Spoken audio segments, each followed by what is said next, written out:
कुछ कार्यक्रम है कमेटी के व्यक्तियों के द्वारा, कुछ आदेश निर्देश है, आप लोग इधर से थोड़ा सा खाली कर दें। उसके बाद गीत की दुनिया पर चलते हैं और फिर हम एक बार आवाज लगाएंगे एक डांस का। क्या डांस दिखेंगे? इस गाने के बाद डांस का तैयारी रहेगा। बबली जी के द्वारा एक डांस। तो लीजिए, हमारे साथ बनी हुई है नंदिता जी।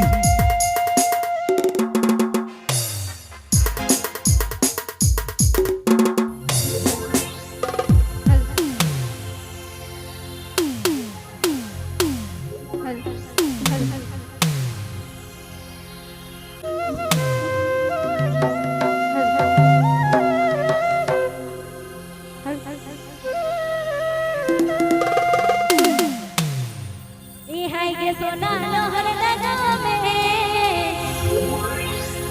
जोड़ी मत दिखा